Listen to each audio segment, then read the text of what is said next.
ಚಿಕ್ಕಬಳ್ಳಾಪುರ ಸಮಾಜಕ್ಕೆ ಕಾರ್ಮಿಕರ ಕೊಡುಗೆ ಅಪಾರ. ಕಾರ್ಮಿಕರು ದೇಶದ ಅಭಿವೃದ್ಧಿಗೆ ನಿರಂತರ ಸೇವೆ ಸಲ್ಲಿಸುತ್ತಿರುವ ಶ್ರಮಜೀವಿಗಳು. ಕಾರ್ಮಿಕರ ಬದುಕು ಬಂಗಾರ ಮಾಡುವ ಕೆಲಸವಾಗಬೇಕಾಗಿದೆ.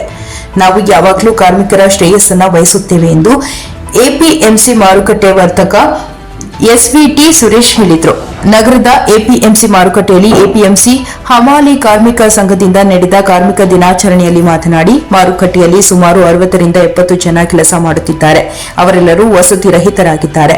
ಬಾಡಿಗೆ ಮನೆಗಳಲ್ಲಿ ಕೆಲಸ ಮಾಡುತ್ತಿದ್ದಾರೆ. ಅವರಿಗೆ ನಿವೇಶನ ನೀಡಿ ಮನೆ ಕಟ್ಟಿಸಿಕೊಡಬೇಕೆಂದು ಶಾಸಕ ಪ್ರದೀಪ್ ಈಶ್ವರ್ಗೆ ಬ್ಲಾಕ್ ಕಾಂಗ್ರೆಸ್ ಅಧ್ಯಕ್ಷ ನಾಗಭೂಷಣ್ ಮೂಲಕ ಅವರಿಗೆ ಮನವಿ ಪತ್ರವನ್ನು ಸಲ್ಲಿಸುತ್ತಿದ್ದೇವೆ. ನಾನಂತೂ ಪ್ರತಿನಿತ್ಯ ಅವರ ಶ್ರೇಯಸ್ಸನ್ನ ಬಯಸುತ್ತಿದ್ದು, ಇಲ್ಲಿನ ಕಾರ್ಮಿಕರೇ ನನ್ನ ಜೀವಾಳ ಎನ್ನುವಂತೆ ನೋಡಿಕೊಳ್ಳುತ್ತಿದ್ದೇನೆ ಎಂದು ತಿಳಿಸಿ ಅವರಿಗೆ ಕಾರ್ಮಿಕ ದಿನದ ಶುಭಾಶಯಗಳನ್ನು ತಿಳಿಸಿದರು. ಕಾರ್ಯಕ್ರಮ ಉದ್ಘಾಟಿಸಿದ ಮಂಡಿಕಲ್ ಮತ್ತು ಮಂಚೇನಹಳ್ಳಿ ಬ್ಲಾಕ್ ಕಾಂಗ್ರೆಸ್ ಅಧ್ಯಕ್ಷ ನಾಗಭೂಷಣ್ ಮಾತನಾಡಿ, ದಿನಪೂರ್ತಿ ಕೆಲಸ ಮಾಡಿ ದಣಿವಾರಿಸಿಕೊಳ್ಳಲು ಬಿಡುವಿಲ್ಲದೆ ದುಡಿಸಿಕೊಳ್ಳುತ್ತಿದ್ದ ಕಾರ್ಮಿಕರಿಗೆ ದಿನದ 8 ಗಂಟೆ ಮಾತ್ರ ಕೆಲಸ ಮಾಡುವಂತೆ ಘೋಷಿಸಿದ ದಿನ ಕಾರ್ಮಿಕ ದಿನ ಎಂದ ಅವರು, ಎಸ್ವಿಟಿ ಸುರೇಶ್ ಹೇಳಿದಂತೆ ಇಲ್ಲಿ ಕೆಲಸ ಮಾಡುವ ಹಮಾಲಿ ಕಾರ್ಮಿಕರಿಗೆ ವಸತಿ ಕಲ್ಪಿಸುವ ವಿಚಾರ ಶಾಸಕರ ಗಮನಕ್ಕೆ ತಂದು ಮನೆ ಕಟ್ಟಿಸಿಕೊಡಲು ಪ್ರಾಮಾಣಿಕ ಪ್ರಯತ್ನ ಮಾಡುತ್ತೇನೆ ಎಂದರು. ತಮ್ಮ ಎಲ್ಲಾ ಕಾರ್ಯಕ್ರಮಗಳಿಗೆ ಸಹಕಾರ ನೀಡುತ್ತಿರುವ ವರ್ತಕರ ಮುಖಂಡರಾದ ಎಸ್ವಿಟಿ ಸುರೇಶ್ಗೆ ಮಹಿಳಾ ಕಾರ್ಮಿಕರು ಸನ್ಮಾನಿಸಿದರು. ಸುರೇಶ್ ಸಂಘದ ಎಲ್ಲಾ ಪದಾಧಿಕಾರಿಗಳಿಗೆ ಸನ್ಮಾನಿಸಿ ಎಲ್ಲರಿಗೂ ಊಟದ ವ್ಯವಸ್ಥೆ ಮಾಡಿ ಖುಷಿಪಡಿಸಿದರು.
ನೀವು ಯಾವುದೇ ಕಾರ್ಮಿಕರು ನೀವು ದುಡಿತಾ ಇರಬೇಕಾದ್ರೆ ನೀವು ಏನೇ ಸಂಪಾದನೆ ಮಾಡಿ ದುಡ್ಡಾಗಿ ತೊಂದರೆ ಆಗ್ಬಾರ್ದು.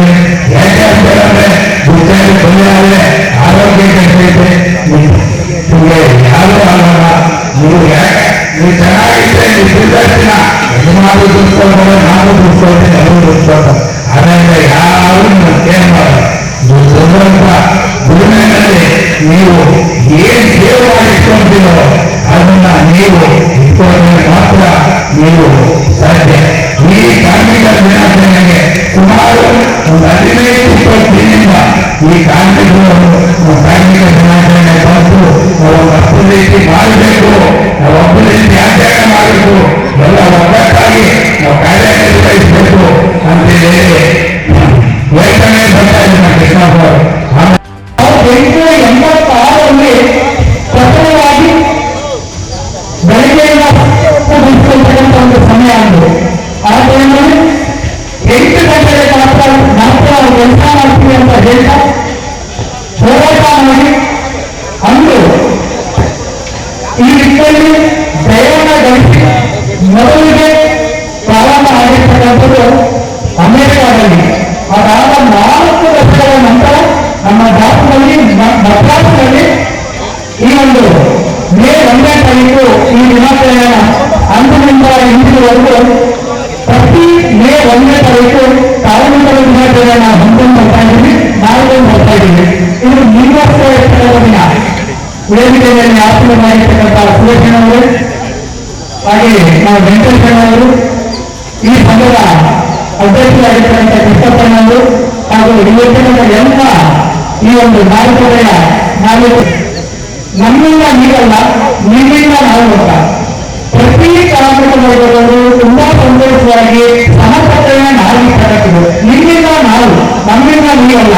ಹಾಗಾಗಿ ಸುರೇಶ್ ಅವರು ಅದ್ಭುತವಾಗಿ ಮಾತನ್ನು ಹೇಳಿ ಅವರಿಗೆ ನಾನು ನನ್ನ ಹೃದಯದಿಂದ ಒಂದು ಧನ್ಯವಾದಗಳನ್ನು ತಿಳಿಸಿದ್ದೇನೆ. ಅವರಿಗೆ ಬಹಳ ಮುಖ್ಯವಾಗಿ ಕಾರ್ಮಿಕರಿಗೆ ಇಂದು ಬಹಳಷ್ಟು ಅನುಕೂಲಗಳನ್ನು ಸರ್ಕಾರ ಮಾಡಿಕೊಟ್ಟಿದೆ. ಆ ಸರ್ಕಾರ ಮಾಡಿಕೊಟ್ಟಿರುವ ನಮ್ಮ ಮಕ್ಕಳಿಗೆ ಬಹಳ ಮುಖ್ಯವಾಗಿರ್ತಕ್ಕಂಥ ವಿದ್ಯಾಭ್ಯಾಸದಲ್ಲಿ ಮಕ್ಕಳಿಗೆ ಸಿಗ್ತಕ್ಕಂಥ ಎಲ್ಲ ಅನುಕೂಲಗಳನ್ನ ನಾವು ಸದುಪಯೋಗ ಮಾಡ್ಕೋಬೇಕು.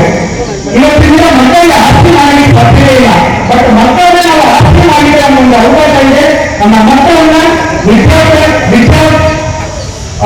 ಕ್ಷೇತ್ರದಲ್ಲಿ ಒಳ್ಳ ವಿದ್ಯಾರ್ಥಿಗಳನ್ನ ಮಾಡಿ ಅವರು ಉತ್ತಮ ಸ್ಥಿತಿಗೆ ಹೋಗ್ಲಿಕ್ಕೆ ನಾವೆಲ್ಲರೂ ಶ್ರಮಿಸಬೇಕು. ನಾನು ಈ